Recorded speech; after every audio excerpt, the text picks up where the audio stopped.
So I'm going to be talking about when fear strikes and moving forward through the story of Gideon. Um, his story is in the book of Judges. When Pastor asked me to speak, I had never really looked into the book of Judges very much. When I heard Gideon, I was like, yeah, I know that guy, but I've never really studied the book of Judges at all. So it was more of a challenge for me this week to go through the book. I think I read it about twice because it's the Old Testament and it can be confusing sometimes. But I made it through, and I think the Lord has laid upon my heart some good things that maybe some of you guys are going through that you can take away from it. So maybe a little bit of background about Judges. I think that some people really aren't that familiar with it like I am, or it could just be me. It's basically a book about the Israelites, and I guess they're back and forth with God. They're good with God, and then they rebel and they turn to their sinful ways, and then God rescues them, and then they kind of go back and forth with God on the same thing. Judges is a similar book where there's a judge on the earth that is a prophet from God, and while the prophet's on earth, the Israelites are okay and they're good, and when they're not, then a king or ruler in the day around them take over. They make them slaves, they oppress them, and then they cry out for help, and then God sends another judge to help them through their wicked ways, and then they turn, and so on and so forth, which is most of the Old Testament. But I think Gideon's story is a little different. So I just want to start out talking about the first sign of fear by Gideon. So we jumped straight into Judges chapter 6, and it says, "Sir," and Gideon's talking to the angel that appears before him, "Sir, if the Lord is with us, why has all this happened to us?" So they've been oppressed for about 7 years by the Midian army. "Why has all this happened to us? And where are all the miracles our ancestors told us about? Didn't they say the Lord brought us up out of Egypt, but now the Lord has abandoned us and handed us over to the Midianites?" Gideon failed to see God for who he is, just like his ancestors. So I thought it would be helpful to look at a brief history of the Israelites pertaining to this story. The people of Israel were constantly turning from God to their wicked ways, even after God had saved them. And that's no different than in the book of Exodus, is no different in the book of Judges.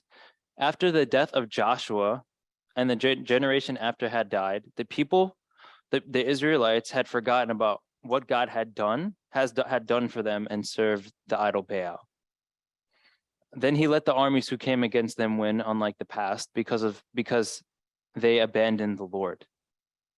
So in Judges chapter 2, it talks about a generation after Joshua. And of course, the generation of Joshua knew God. Joshua was the one who took the Israelites out of the wilderness and into the promised land that God had even told Moses about back in Egypt time. And Moses happened, and then he died, passed away. Joshua took the Israelites out of Egypt, out of the wilderness, and into the promised land. And they were there for a while, and there was peace and prosperity.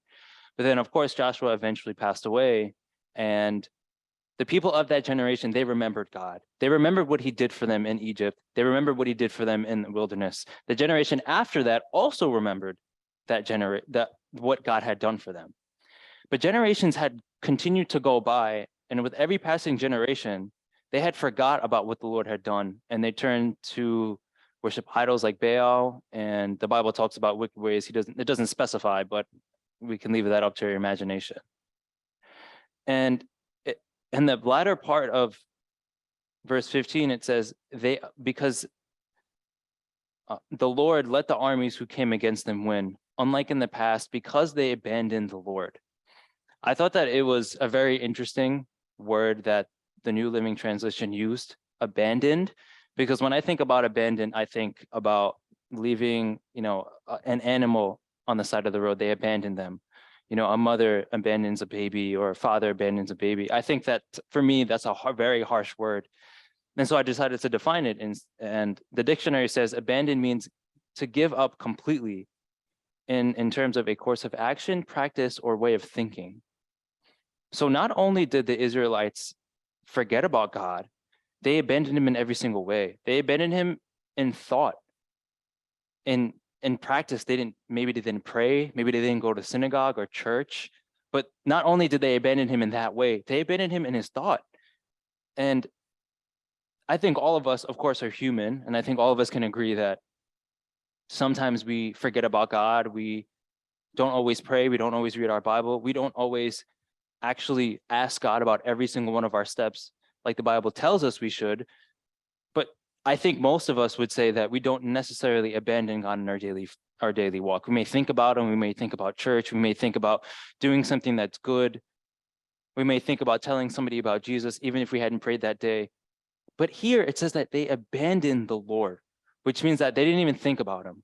They didn't think about him even once, probably. And that's being really far from God. And again, we can see the history of the Israelites. The people of Israel were complaining against God once they were given a promise. That's the promise given to Moses that they will see the land of milk and honey. They complained. Again, this is the history of the Israelites. They continued to complain. They sinned against God. They complained against him even after getting a promise. And they complained that a death in Egypt or being a slave there would be better than a death in the wilderness near the shore of Beeriah, which is on the shore of where Moses parted the Red Sea.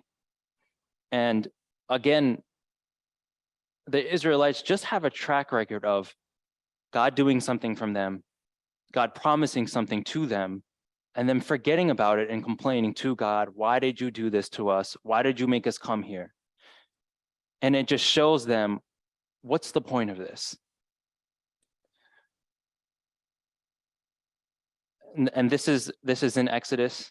They cried out to the Lord and they said to Moses, why did you bring us out here to die in the wilderness? Weren't there enough graves for us in Egypt? What have you done to us? Why did you make us leave Egypt? Didn't we tell you this would happen while we were still in Egypt? This is the Israelites talking to Moses and God. We said, leave us alone. Let us be slaves in Egypt. It's better to be a slave in Egypt than a corpse in the wilderness. Now, once they had crossed that sea, and the Egyptians couldn't cross it, obviously, because of the way that God made a way through the sea, they would have walked right into the promised land. But because they complained and they murmured and they didn't trust God, they ended up being in the wilderness for years, decades, until Joshua.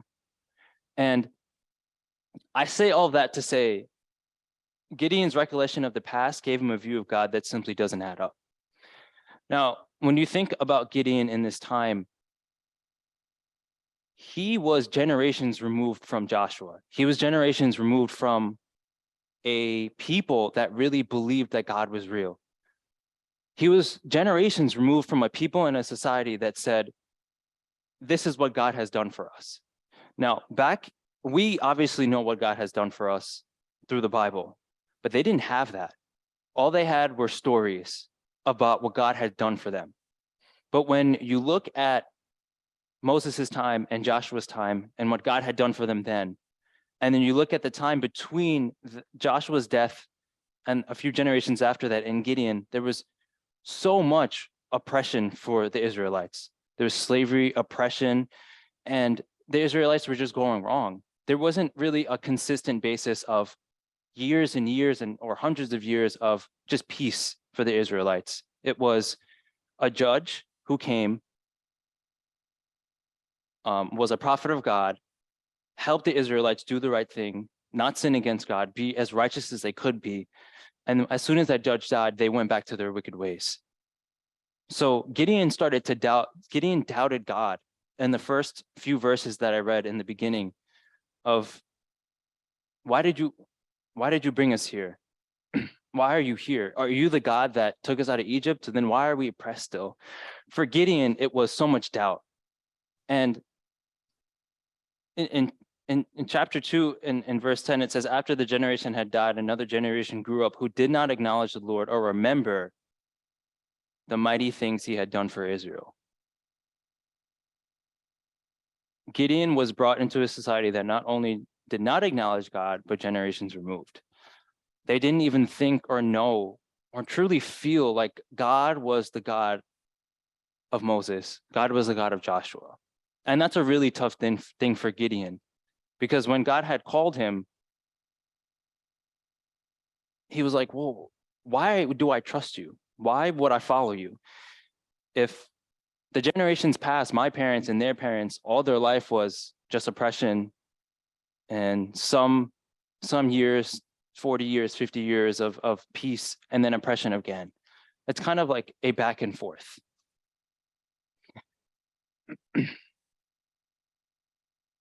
And this is in Judges again. Whenever the Lord, this is in Judges chapter 2, whenever the Lord raised up a judge over Israel, he was with that judge and rescued the people from their enemies throughout the judge's life. For the Lord took pity on his people who were burdened by oppression and suffering. But when the judge died, the people returned to their corrupt ways, behaving worse than those who had lived before them. They went after other gods, serving and worshiping them, and they refused to give up their evil practices and stubborn ways. The God of Joshua and the God of Gideon were the same in God's eyes, but to Gideon, they were just not the same. For Joshua, God was the God who led them out of Egypt, and he was the God who delivered them to the promised land. But for Gideon, God was a God of back and forth, godly, righteous and prosperous when the judges were alive, but sinful and reckless and lost when the judges were absent. And it brings me to ask the question of how does our idea and perception of God change our confidence in what he says he will do? Because I think there's often times in our lives where our failures, our mishaps, the people around us that hurt us, that can change our perception of God. God was still the same God that Gideon, of the time that Gideon was alive. But for him, because of what he went through, what his parents went through, that was the God. The God of Joshua had been gone. For Gideon, it was, I don't even know if this God is real anymore. And for him, when God came to him, he did not think that God could deliver the Israelites from the Midian people because of what he was seeing and what he saw before. And there are a lot of times in our life where, we might doubt God because he does not do what we think, and we have our struggles. And does that change and form who God really is? Our doubt can be very dangerous, and our doubt can lead to our humanity. We can look at our humanity, and it can lead us to think that God is not able to do anything for us. God's not able to take us out of our situations. God's not able to save the Israelites from the Midian people, even though he had saved the Israelites from Egypt. Because of our ideas, because of our experiences, we let what we go through dictate and determine who God really is, instead of the other way around, God dictating our situations and our circumstances. When we doubt God, we fear what God is not going to do. And we use our fear of limitations and attach it to God, regardless of what he has done for us before.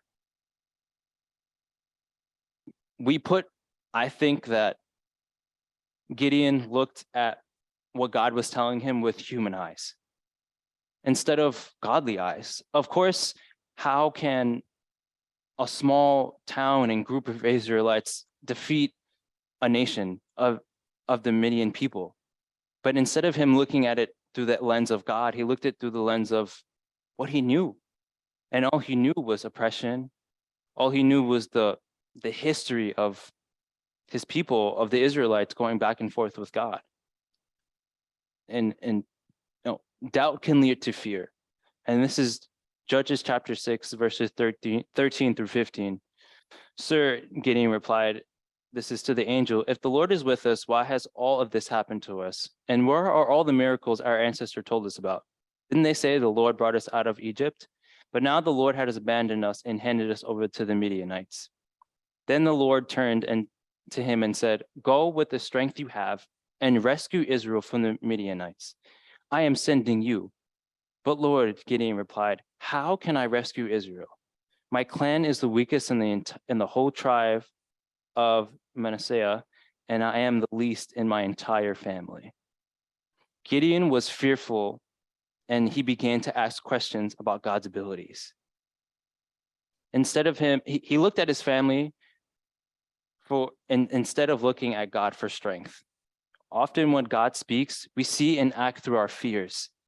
Gideon looked at his family as a source of strength and not God. When we do this. We fear what God is telling us to do because we put our hope in something that will fail us 100%.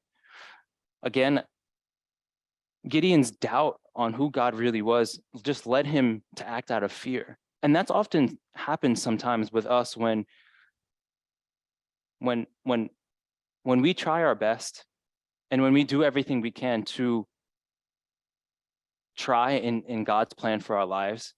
If we have financial struggles and we try everything we need to do to get another job, to get out of our financial struggles, and we get to the end of ourselves, we don't put it in God's hands, our failures, we push it on God sometimes. We ask God, well, why did this happen? And I think that doubt, and I think when that stuff happens to us, to everyone, we start to doubt who God is. And when we start to doubt who God is, fear begins to creep in. We begin to say that I can't take another step because I'm fearful that I'm not good enough. I'm fearful that I'm not going to get this job, so I'm not even going to apply. I'm never going to get into the school, so I'm not even going to bother.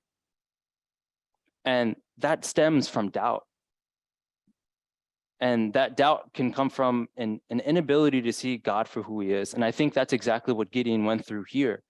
He saw the history of it, the most present history of Israel, and he doubted God to do what he did for Joshua, what he did for Moses, and what God does for his people throughout the Bible.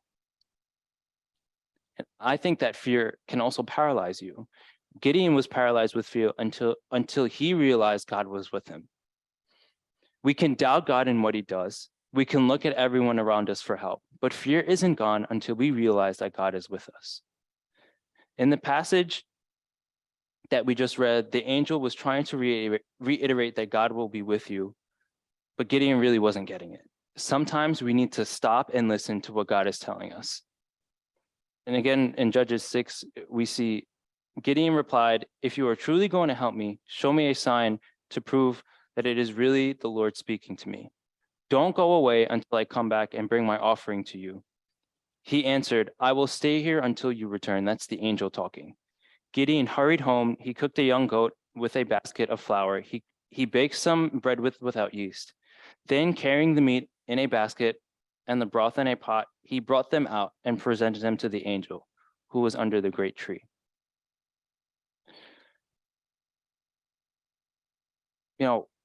Once Gideon moved beyond his fear, when he realized and started listening to the angel that said, "God is with you," Gideon was able to start moving forward. So once Gideon was able to move beyond his fear, he moved to a place where he can exercise his faith. He started trusting God. I think that it was a bold move by Gideon to ask God for a sign, the way that he did it, but that did not stop Gideon from taking even the smallest steps in what God asked of him. God was calling Gideon, and Gideon was doubtful, he was fearful. And even when he realized that God was with him, Gideon still started to take a few steps. And that one step was just asking the angel, asking God to stay here, don't leave. And he left where he was, which was under a tree. He could have thought the angel will never come back. Maybe the angel will go away. God will leave me. But he had a little bit of faith. He started trusting God a little bit, and he asked him, just stay here right now. We make the mistake of thinking that God will give us a sign without any action from us, but God has already made a way for his plan for our life to come to pass. And I think Gideon realized that. I think Gideon realized that if God really is calling me, then I have to make sure that this is real. I have to do something so that I know that God is with me. And there are a lot of times in our life where we hear from God, we may know what he's doing, but doubt comes in, fear comes in.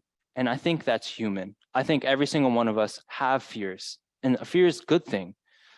Being afraid, it's a fight or flight situation that it can give us. And without fear, we might become lazy. We might not do anything. And here, Gideon started to act on his fear. He started to act on the fact that God was with him. And he started to take a step forward. You know, there are some times where in our lives, we hear from God and we want God to do something for us and to work in our lives, but we don't want to take a step out. We don't want to sometimes do what it takes to get where God wants us to be.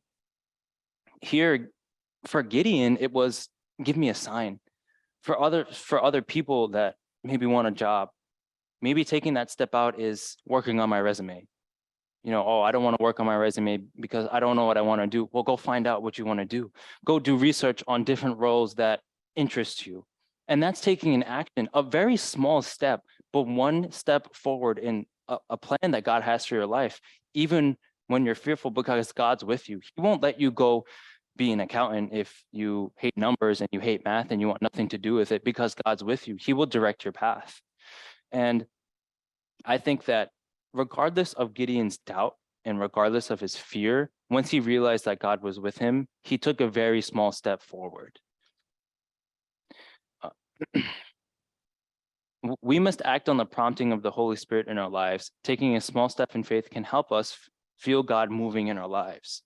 If we don't take that step forward, oftentimes there's nothing that God can help us with.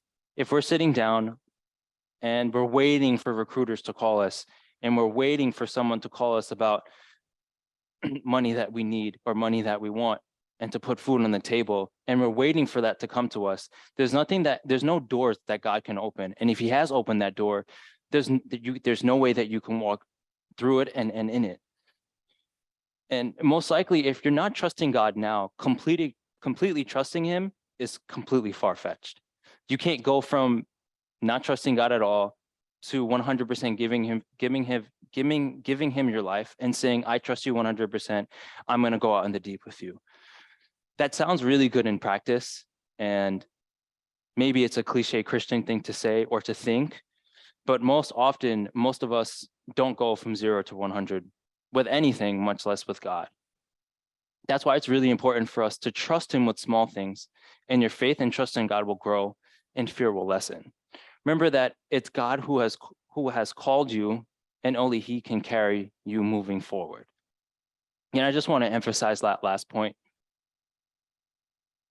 And it's for me in the story of Gideon, it was such a vital turning point when the angel said, God is with you, because the angel had directed him on God's behalf to go out, to go and find the army, to go take over the Midianites, to go fight them so that he can win.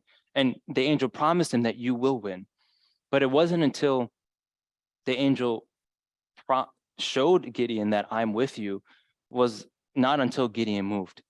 And if God's calling you to do it, he will be in it with you. The top got cut off here, but it's Judges chapter 6, verses 25 to 32. That night, the Lord said to Gideon, take the second bull from your father's herd, the one that is 7 years old. Pull down your father's altar to Baal and cut down the Asherah pole standing beside it. Then build an altar to the Lord your God here on this hilltop sanctuary, laying the stones carefully. Sacrifice the bull as a burnt offering to the altar, using as fuel the wood of the Asherah pole you cut down. So Gideon took 10 of his servants and did as the Lord had commanded. But he did it at night because he was afraid of the other members of his father's household and the people of the town. Early the next morning, as the people of the town began to stir, someone discovered that the altar of Baal had been broken down and that the Asherah pole beside it had been cut down. In their place, a new altar had been built, and on it were the remains of the bull that had been sacrificed. The people said to each other, who did this? And after asking around and making a careful search, they learned that it was Gideon, the son of Joshua. "Bring out your son," the men of the town demanded. "He must die for destroying the altar of Baal and for cutting down the Asherah pole." But Joshua shouted to the mob that confronted him, "Why are you defending Baal? Will you argue his case? Whoever pleads his case will be put to death by morning. If Baal truly is a god, let him defend himself and destroy the one who broke his altar." From then on, Gideon was called Jerubbaal, which means "let Baal defend himself," because he broke down Baal's altar. Moving forward with God requires being bold. Gideon stood up for who God was, and who God is. He fully believed and trusted that God would deliver them from oppression. When you are finally in the place you should be to move forward, there will always be someone to question you. Now, I don't think and I don't believe that Gideon would have got here if he didn't take those small steps of faith. And if you're listening tonight and you have taken those small steps of faith and you're still a little scared and you still have a little doubt, just know that God's with you and that it's probably not going to be easy. And here, Gideon had the courage to build an altar for God and to tear down the altars that the Israelites were using and worshiping for many years. And as you can see in what we just read, the people wanted him dead. The people of the community wanted Gideon dead for doing exactly what God wanted, for doing exactly what God had commanded different judges over the course of this book to do, to worship God and that he's God and God alone. And there are many times in your life where you're getting on the right track and you're doing what God wants you to do and for your life, and there will be people there to question you. "Well, you were doing this last week. How come you've changed?" "Well, you might have just failed that class. Why don't you just drop out of school?" But in this story, and Gideon knows that God is with you regardless. And another thing is, when you are moving forward, you must rid yourself of the pains of the past that were holding you back, because people may use it to prevent you from going forward. The people's obsession and sinful nature, that really propelled them to try and tarnish Gideon's name, to have him dead so that they could have it their way. And if Gideon didn't move forward, if Gideon wasn't convinced that God was with him, then he would have never done this, because he knew exactly what the people in the town were going to do to him, or at least try to do to him. He needed to know for sure that God was the God of Joshua, that God was the God of Moses, and that there was nothing that was going to stand in his way, because he was on the path that God wanted for him, and that he was doing exactly what God wanted him to do. Because Gideon moved forward, he was able to unite different tribes when it came to fighting the Midian army. And there were other armies alongside the Midian army that came together to fight the Israelites. And Gideon also banded together a group of people and other different towns, and they totaled 32,000 men, and went into battle with just 300 after God's command, and defeated the Midianite army and all the other armies. And Gideon also were able to kill the kings soon after that. And if Gideon hadn't just trusted in God, if Gideon hadn't understood that God was with him, he would have never gotten to this point. Midian never recovered after the defeat at the hands of Gideon, and the Israelites were in peace for about 40 years as Gideon was alive. And there may be people saying, so what if Gideon did this? And the point is that Gideon was faced with a lot of fear and doubt. Tonight, I'm sure there are people watching and going through a lot of different things in their life. You're used to knowing that God isn't really there for you. God isn't as faithful to you. God wasn't faithful to your brother or your sister. Some of you are used to that. And I'm here to tell you tonight that God is a God that will always provide and that he was always there for you. If you're facing a situation in your life where fear is taking over and doubt is taking over, just understand that God is with you.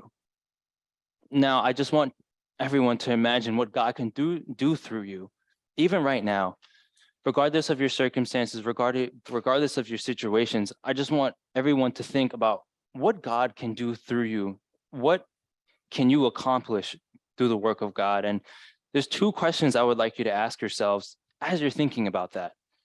What is holding you back from taking the first step or the next step that God is calling you to make? We all know that God has a plan for our lives. And I truly believe that the people that are watching here tonight and that are listening in, God has spoken to your heart and spoken to you about taking that next step. I truly believe that God is the God that doesn't hide his plans from us.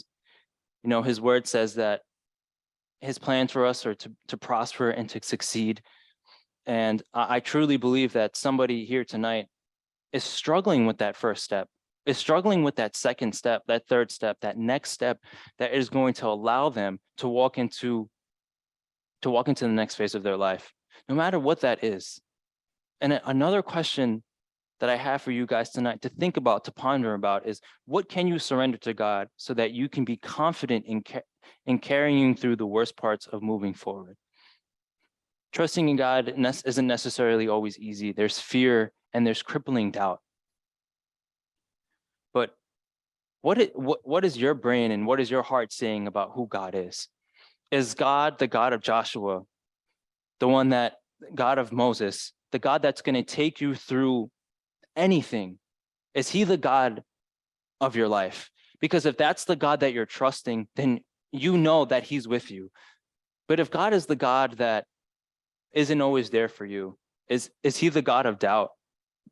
When you're doubtful and you don't know what's going to happen and you don't know what the next step is, if that's your God, then maybe you won't make that next step in moving forward.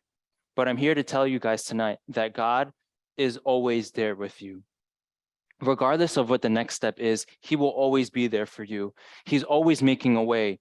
There is a door that is open right past your struggles, right past your difficulties that God wants you to walk through. But the only way that you're going to take that next step to walk through that door, that open door to the promised land, is if you trust him that he is with you. In the story of Joshua, there's this part and just this one sentence, this one verse that it literally has impacted my life so much. And it says that Joshua, I go before you, your enemies. I go before you. And that's the God that is real. The God that wants you to take the step into the next part of your life is the God that goes before you. If there's a job that you don't think that you're going to get, well, God's already in that interview room. If there's a house that you want that you just can't afford, or there's a house that you want that you put money on and that you don't know you're going to get, God is already in the heart of that realtor. Your name is already in the heart of that realtor. Whatever the situation is, he's there with you. He is there walking for you.